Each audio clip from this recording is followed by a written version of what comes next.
subscribe කරන්න, bell icon එක click කරන්න, like කරන්න, comment කරන්න, share කරන්න. උඩ පැත්තෙන් normal මැස්සම යට පැත්තෙන් chain එක වගේ එනවනේ 5 thread එකේ. ඒ විදිහටම තමයි මේකේ වදින්නේ. ඕලොක් එක වදිනවා 4 thread machine එක මහපු විදිහට 4 thread එකකින් වදින විදිහට තමයි මේක වදින්නේ. දැන් අපිට මේක ඕනනම් 4න් වහන්නත් පුළුවන්, 5න් වහන්නත් පුළුවන්, 3න් වහන්නත් පුළුවන්. මේක 6න්නේ මැහුවේ. දැන් ඊළඟට අපිට ඕනේ කියමුකෝ 5න් වහන්න ඕනේ කියලා. 5න් වහනවා නම් අපි කරන්නේ සාමාන්‍යයෙන් කරන්න ඕන අපිට 5න් වහන්න ඕන නම් අපි මේ මැද්දේ තියෙන නූල කඩලා ඒ ඉදි කට්ට අයින් කරනවා. ඒ ඉදි කට්ට අයින් කරනවා නූල මෙතන පැටලෙන විදිහට තියාගන්න නැතුව නූල මෙතෙන්ට එනකම්ම අයින් කරලා පැත්තකින් ඔතලා තියාගන්න පුළුවන්. එතකොට දැන් මම කැඩුවේ මැද්දේ ඉදි කට්ටේ නූල. මෙහෙම නූල් මාරු කරනකොට ඉදි කටුවත් ගලවලා අයින් කරන්නේ නැත්තම් පැටලෙනවා. ඊට පස්සේ දැන් 6න් වහන දේ දැක්කා. ඔන්න දැන් 5න්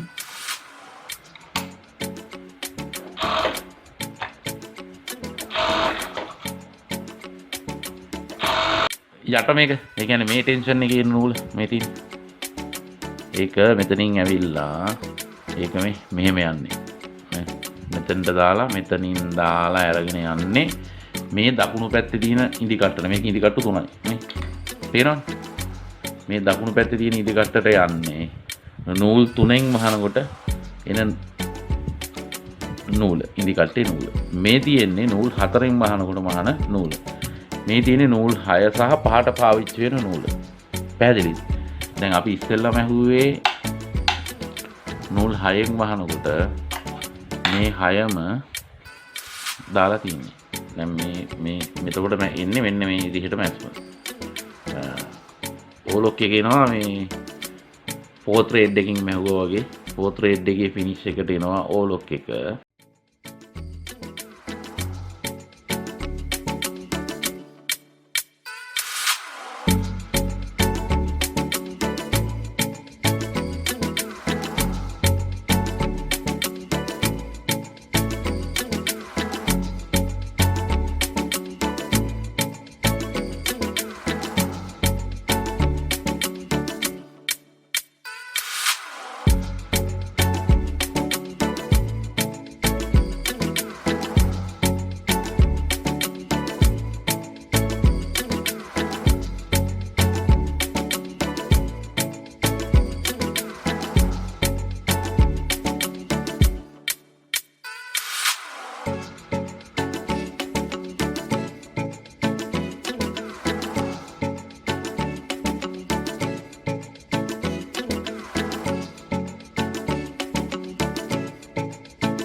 subscribe කරන්න, bell icon එක click කරන්න, like කරන්න, comment කරන්න, share කරන්න.